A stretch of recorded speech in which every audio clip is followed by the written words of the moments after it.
Hi guys and welcome back to JK exam cracker और मैं हूं अंकुश ठाकुर। गाइस आज एक और वीडियो लेकर मैं आपके सामने हाजिर हुआ हूं एंड गाइस आज हम डिस्कस करेंगे about the French. Last video में हमने इंग्लिश ईस्ट इंडिया कंपनी के बारे में डिस्कस किया था। होप सो कि आपको वीडियो बहुत अच्छा लगा हो। सो नाउ अब हम लोग स्टार्ट करेंगे फ्रेंच ईस्ट इंडिया कंपनी के बारे में। देखिए गाइस, अगर हम बात करें यूरोप की तो यूरोप में एक टाइम ऐसा था जब ब्रिटेन, फ्रांस, स्पेन ऐसे बहुत सारी पावरफुल कंट्रीज हुआ करती थी। सो अगर एक कंट्री अगर प्रॉफिट कमा रही है ट्रेड से तो दूसरी कंट्री जो है वो कैसे जो है वो चुप रह सकती थी। तो यहां पर हम लोग देखते हैं कि फ्रेंच ईस्ट इंडिया कंपनी की भी जो है इन्वॉल्वमेंट इंडियन सब कॉन्टिनेंट में देखी गई थी, जहां पर वो लोग भी इस मकसद से इंडिया आए थे कि वो लोग भी जो है वो प्रॉफिट से इस ट्रेड से ढेर सारा प्रॉफिट कमा सकेंगे। सो यहां पर देखा गया फ्रेंच ईस्ट इंडिया कंपनी की कुछ वॉर्स भी हुई अपने ही राइवली ग्रुप्स के साथ, और किस तरीके से क्या हुआ और कैसे ये लोग जो हैं अपनी पावर को खो गए उनके बारे में हम आज डिस्कस करेंगे। सो सबसे पहले फ्रेंच ईस्ट इंडिया कंपनी जो है इसके बारे में अगर आपको मैं बता दूं, इस कंपनी की जो इस कंपनी की फॉर्मेशन है वो उस फॉर्मेशन डेट को याद रखिएगा 1664, बिकॉज इसके ऊपर बहुत बार क्वेश्चन पूछे गए हैं। फ्रेंच ईस्ट इंडिया कंपनी की जो शुरुआत है उसको बनाने वाले ये जो आइडिया आइडिया लेकर आए थे उनका नाम है कोलबर्ट। ठीक है, ये नाम याद रखिएगा।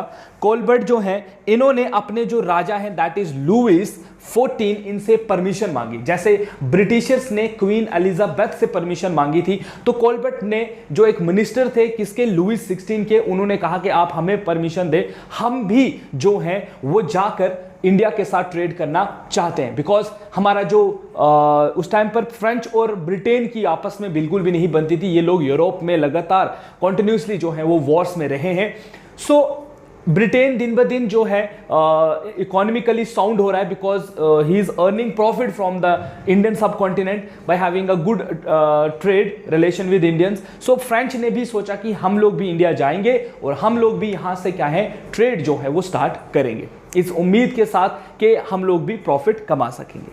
फ्रांसिस्को कारण एस्टेब्लिश द फैक्ट फैक्ट्री। जब इन लोगों ने डिसाइड किया और इनको परमिशन भी मिली कि हाँ ठीक है आप लोग चले जाइए, तो ब्रिटिशर्स की पहली फैक्ट्री भी सूरत में लगी थी।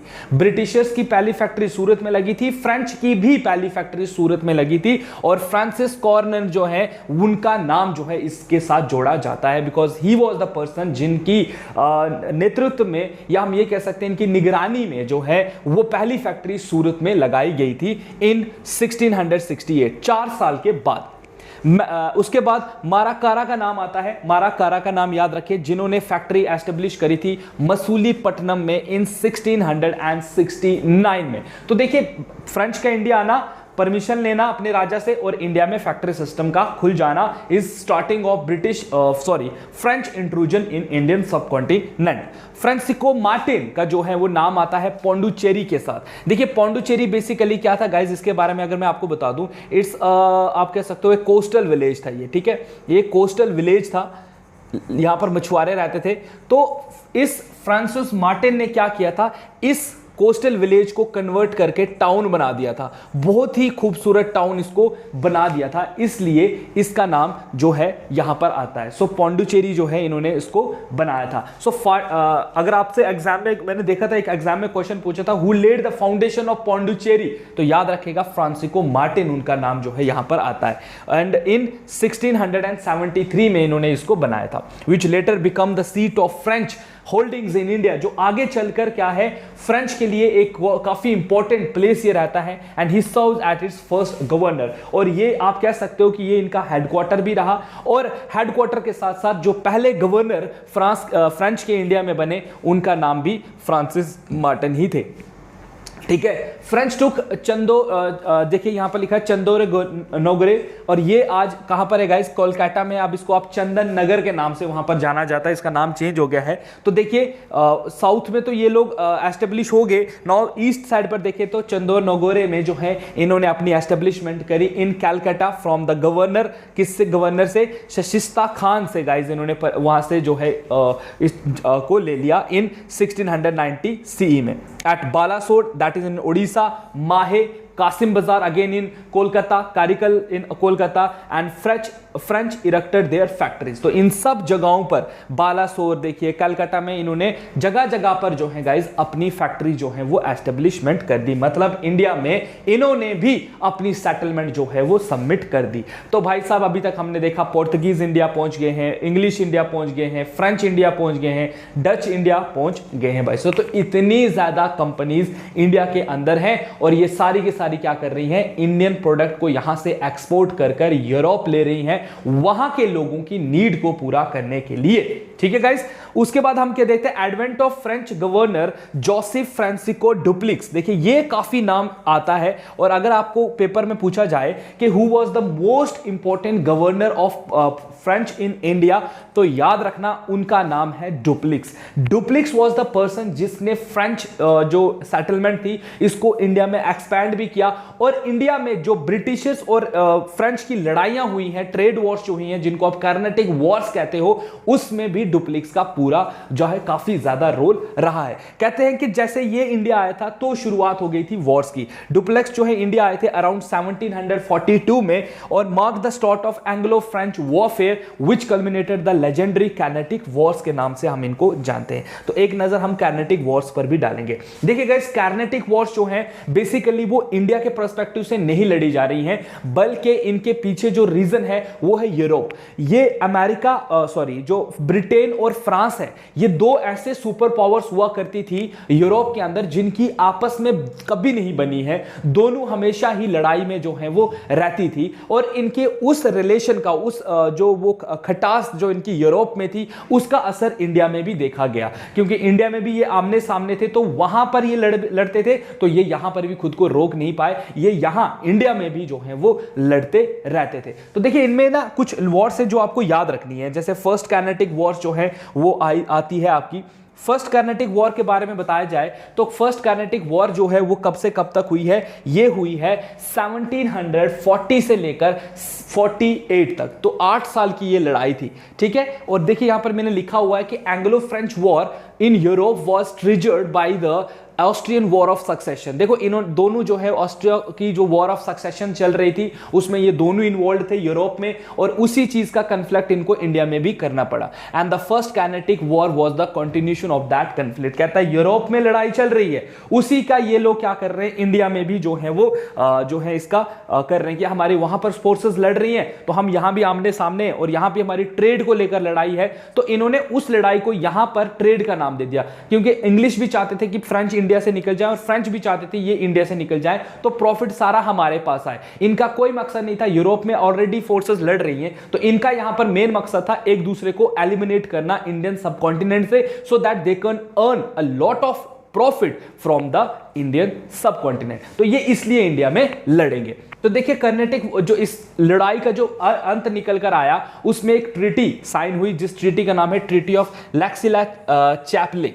ये याद रखिएगा क्योंकि इस पर ना कभी कभी मैंने क्वेश्चन देखे हुए हैं, ये पूछा जाता है कि ट्रीटी ऑफ लैक्सिला चैपले जो है ये कब साइन हुई। तो देखो ये हुई है 48 में, ठीक है, 1748 में ये साइन हुई है। तो ये कभी कभी पूछा जाता है कि which of the following is the result of first Carnatic war. आपसे ऐसे भी पूछा जाता है कि फर्स्ट कार्नेटिक वॉर जब हुई थी उसका रिजल्ट निकल कर क्या आया, तो उसका रिजल्ट निकल कर आया था एक ट्रीटी। इस ट्रीटी के अंदर क्या हुआ था, इस ट्रीटी के अंदर जो है Madras was return to English. Madras जो है वो इंग्लिश को वापस दे दिया गया, जो बेसिकली इन्होंने जीता था, ब्रिटिशर्स ने, फ्रेंच ने जीता था, वो ब्रिटिशर्स को वापस दे दिया गया under the provision of this treaty while the French received their colonies in the Northern America in exchange। देख रहे हो, अब जैसे अमेरिका जैसी कंट्री है ना, अमेरिका को भी जो है इन सुपर पावर्स ने किसी टाइम पर अपना गुलाम बनाया हुआ है। तो अमेरिका जैसी कंट्री अब यहां पर इन्होंने क्या किया, एक्सचेंज कर रहे हैं। एक्सचेंज क्या कर रहे हैं कि ठीक है इंडिया में ये पार्ट हम आपको देते हैं लेकिन अमेरिका वाला जो हिस्सा है वो हमें दे दो। तो देख रहे हो इनकी लड़ाई यूरोप में हो रही है, ट्रीटी भी यूरोप से हो रही है और यहां पर एक्सचेंज ही इंडिया में कर रहे हैं। Indian people of India and American was unaware was कि ये सब क्या हो रहा है। और हर कोई उस टाइम पर ऐसा लड़ रहा है कि पता नहीं क्या लड़ रहे होंगे आपस में किसी बात को लेकर। हमें अब जैसे इस लाइक अगर मैं और आप हम लोग इंडिया में रहते हैं और हमारे सामने दो अंग्रेज लड़ रहे हैं, वो अंग्रेज क्यों लड़ रहा है, कह रहा है कि मैं इंडिया में रहूंगा, दूसरा हम इंडियंस के लिए क्या होगा, पता नहीं क्यों लड़ रहे हैं, किस बात को लेकर लड़ रहे हैं, हमें क्या पता है। लेकिन वो अंदर अंदर से किस चीज के लिए लड़ रहे हैं, इंडियन को ट्रेड करने के लिए जो है वो लड़ रहे हैं।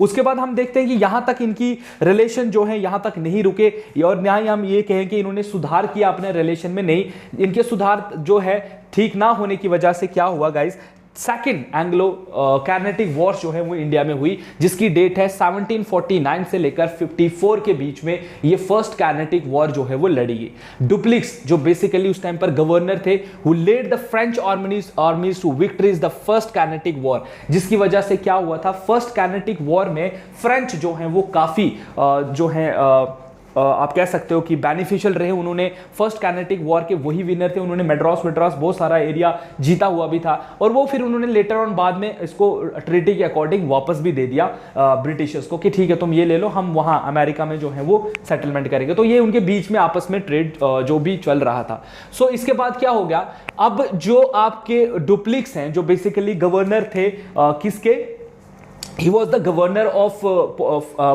French in India, so he want कि हमारा इंडिया में और ज्यादा एक्सपेंस हो, हम लोग जो है हमारा ही लोग जो हैं हमारा ही गुणगान करें, ब्रिटिशर्स को लोग ना जाने। तो he start giving support to the local rulers कि तुमको कोई भी नीड है, अगर कोई उसने देखा कि ये ब्रिटिशर्स के साथ, ये राजा का ब्रिटिशर्स के साथ कोई रिलेशन नहीं है, तो वो उनको सपोर्ट करता था। जैसे मैसूर जैसे अगर हम बात करें तो वहां पर हैदर अली थे, हैदर अली ब्रिटिशर्स के साथ कोई रिलेशन नहीं रखना चाहते थे, जबकि इसने फ्रेंच ने लगातार उनको सपोर्ट किया, उनको गन देते थे, उनके ट्रूप्स को ट्रेनिंग देते थे ताकि वो लोग खुद को डर, तो ये इसने ये करना स्टार्ट कर दिया। तो इसने political influence in southern India में स्ट्रॉन्ग कर दिया, engaging in local dynastic rivalries to beat the English, कि जो रूलर इंग्लिश के साथ लड़ने के लिए जा रहा है तो ये फ्रेंच क्या कर रहे हैं, डुप्लिक्स के अंडर कह रहे हैं हम आपको फुल सपोर्ट करेंगे, लड़ो आप।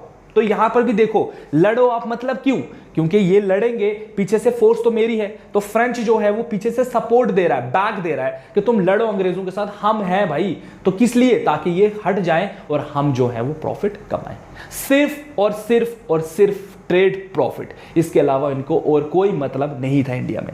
English and the French agreed not to intervene in native rulers quarrels. Later on इन्होंने फिर डिसाइड किया कि भाई साहब हम लोग जो हैं वो अब काफी ज्यादा जो इनके रिलेशन चले, बाद में इन लोगों ने खुद से ही अपने एक कंक्लूजन निकाला कि ठीक है हम लोग जो है वो नेटिव रूलर को सपोर्ट नहीं करेंगे, अगर वो लड़ते भी हैं तो लड़ने दो, हमें उनके साथ कोई जो है वो नहीं देना। एक्चुअली में यहां पर क्या हुआ था, यहां पर बेसिकली जो हमारे लोकल रूलर्स थे, जिसमें अगर आपने नाम सुना होगा आपके आते हैं नासिर जंग आते हैं जो निज़ाम ऑफ हैदराबाद थे, उसके बाद इसमें शशिस्त आते हैं आपके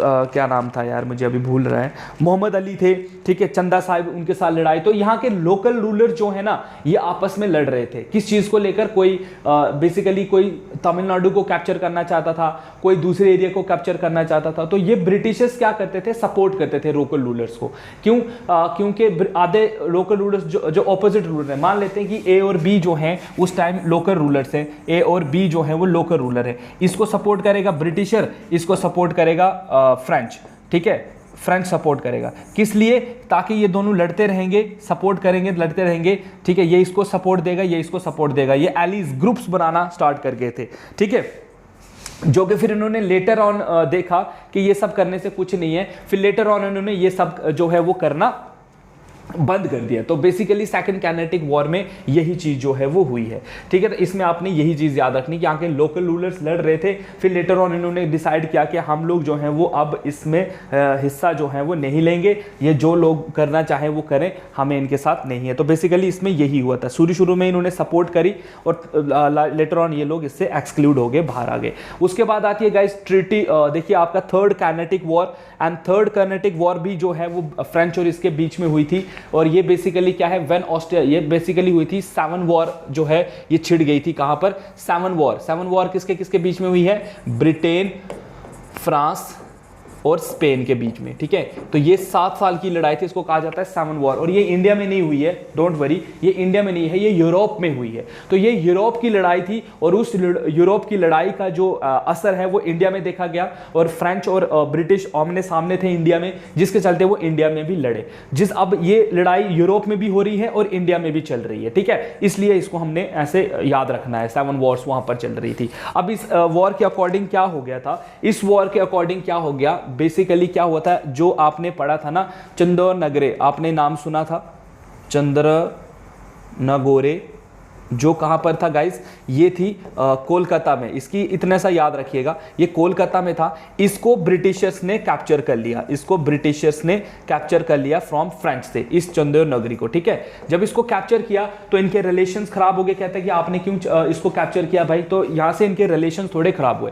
तो दे हैव डिसाइडेड कि we will fight for this place, लेकिन लड़ेंगे कहां पर, साउथ ऑफ इंडिया में, ठीक है, साउथ ऑफ इंडिया में हम लोग लड़ेंगे। तो इस लड़ाई में क्या हो गया, इस लड़ाई में ब्रिटिशर जो है वो विनर बन गए, ब्रिटिशर्स विनर बन गए। इस लड़ाई को हम कहते हैं बैटल ऑफ वांडी वॉश, सुना होगा नाम आपने, बैटल ऑफ वांडी वॉश, याद रखना वांडी वॉश। और कहा जाता है कि battle of Wandiwash is consider as the end point of French in India. अगर आपको एग्जाम में पूछा जाए कि which war is consider as the end point, ऐसी कौन सी लड़ाई थी जिसको एंड माना जाता है कि इस वॉर के बाद फ्रेंच जो है वो डिफीट हो गए थे, इंडिया में उनकी इंट्रूजन उतनी जो है बहुत ज्यादा कम हो गई थी। तो ये कब हुआ था, तो ये हुआ था बैटल ऑफ वांडी वॉश में, याद रखिएगा, बैटल ऑफ वांडी वॉश में ऐसा हुआ था, ठीक है। सो बैटल ऑफ वांडी वॉश याद रखिएगा, बैटल ऑफ वांडी वॉश में ये इंडिया में हुई थी। और ये कब हुई है, बैटल ऑफ वांडी वॉश हुई है 1760 में, याद रखेगा 1760 में ये वॉर हुई थी। फिर क्या हुआ, फिर अब ये जो 7 वॉर चल रही थी यूरोप में, उसमें एक ट्रीटी साइन हुई थी, द ट्रीटी ऑफ पेरिस, ठीक है, ट्रीटी ऑफ पीस पेरिस, जो हुई है 1763 में। ये बेसिकली उस 7 वॉर्स को, इस 7 वॉर को खत्म करने के लिए ट्रीटी हुई थी। इसमें क्या हो गया कि जो फ्रेंच इंडस्ट्रीज हैं in India, but after that इसमें जितनी भी ब्रिटिशर्स ने इंडिया में जितनी भी फैक्ट्रीज ब्रिटिशर्स की कैप्चर की थी, ब्रिटिशर्स ने जितनी भी फैक्ट्रीज फ्रेंच की कैप्चर की थी वो उनको वापस दी जाएंगी इंडिया के अंदर। और दूसरी तरफ but the war was French political dominance vanish. लेकिन इस वॉर में एक चीज ये भी कही गई कि आज के बाद जो फ्रेंच है वो एक्टिवली सपोर्ट करेंगे ब्रिटिशर्स को इंडिया के अंदर।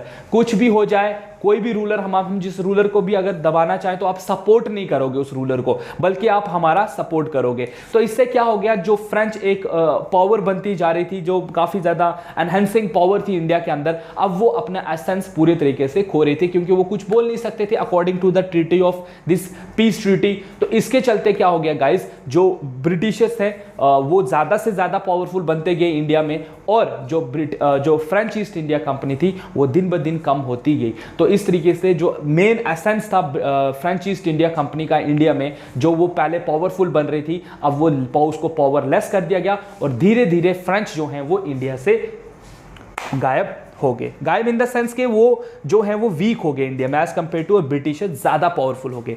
Just have a look this guys, ये एक आपके लिए मैंने मैप लेकर आया हूं अगेन। ये देखिए, ये सारी की सारी सेटलमेंट्स हैं किसकी, आपके फ्रेंच की। फ्रेंच ने सूरत में एस्टेब्लिश किया था, मुंबई में वो थे, यहाँ पर माहे में थे ये लोग। ये देखिए कैरिकल में, पौंडुचेरी, चेन्नई, मसूलीपट्टनम, यमन, बालासोर, कोलकाता, चंदो नगरे, कासिम बाजार, यहाँ पर और यहाँ पटना में। तो हर जगह जो है इन्होंने अपनी सेटलमेंट करी थी, और इनमें से बहुत सारी सेटलमेंट ब्रिटिशर्स ने इनसे छीन ली थी जबरदस्ती लड़ाई करके। फिर ट्रीटी ऑफ पेरिस के अकॉर्डिंग और जो बैटल ऑफ वांडी वॉश उनकी हुई, उसके चलते इन सारी सेटलमेंट्स को ब्रिटिशर्स फ्रेंच को वापस कर दिया गया, इस शर्त पर कि आप ब्रिटिशर्स को अब तंग नहीं करोगे इंडिया में, आप जो हम बोलेंगे आप हमारे अंडर रहकर काम करोगे। अब आप ऐसा जो है कुछ काम नहीं करोगे जिससे ब्रिटिशर्स तंग हो। तो इस तरीके से ब्रिटिशर्स ने इनको कंट्रोल किया। तो ब्रिटिशर देख रहे हो हर एक पावर को कंट्रोल कर रहा है, चाहे वो कोई भी ट्रेडिंग कंपनी है उसको कंट्रोल कर रहा है। नाउ नेक्स्ट हम देखते हैं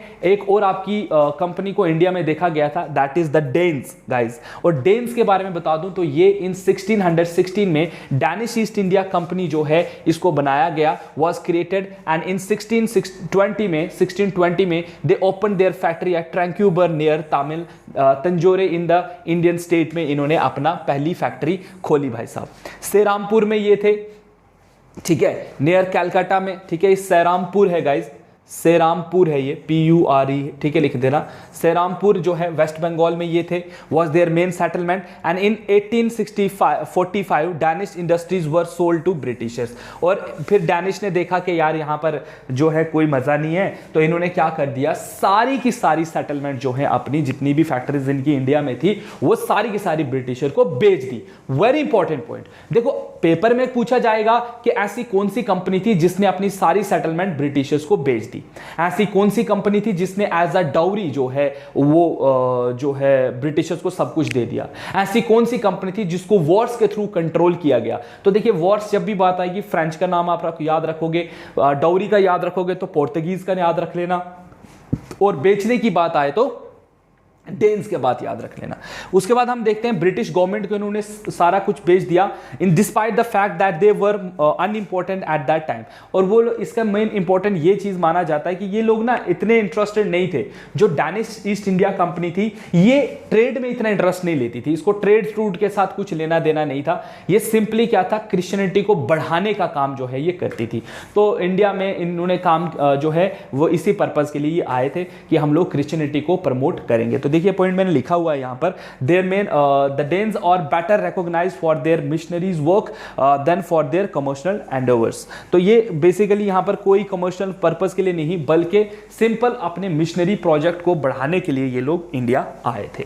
so this is all about guys, ये सारी की सारी जो कंपनीज हैं ये इंडिया आई थी, ये सारी की सारी इंडिया में थी इस उम्मीद के साथ कि हम लोग यहां से ट्रेड करेंगे। तो आपने इन वीडियोस में क्या देखा, आपने इन वीडियोस में पढ़ा सबसे पहले कि कौन कौन इंडिया आया, ब्रिटिशर्स किस तरीके से पावरफुल बने, कैसे कैसे वो हर जो कंपनी है उसको कंट्रोल कर रहे हैं, किसी के साथ वॉर लड़ रहे हैं, किसी से डाउरी ले रहे हैं, किसी से वो खरीद कर जो है ये सेटलमेंट्स ले रहे हैं। एंड ओवरऑल हमने देखा कि ब्रिटिशर्स ने अपनी जो जड़ें हैं इंडियन सब कॉन्टिनेंट में वो थमा दी हैं, वो जमा दी हैं। अब यहां से आगे क्या, अब यहां से आगे ब्रिटिशर्स के लिए दूसरी जो सबसे पहले जब वो शुरू में आए इंडिया तो उनके लिए सबसे बड़ी प्रॉब्लम थी उनके राइवलरी ग्रुप्स जो उनके साथ ट्रेड करने आए हैं यूरोप से। तो उन्होंने देखा कि इनको कैसे कंट्रोल किया, तो आपने देख लिया कि उन्होंने पोर्तुगीज को भी कंट्रोल में कर लिया, फ्रेंच को भी कंट्रोल में कर लिया, डेन्स को भी कंट्रोल कर लिया। नाउ जो नेक्स्ट अब यहां से आगे हम पढ़ेंगे that is the chapter number 2 आपका, कि ब्रिटिशर्स के लिए अब सरदर्द बनेंगे यहां के लोकल रूलर्स।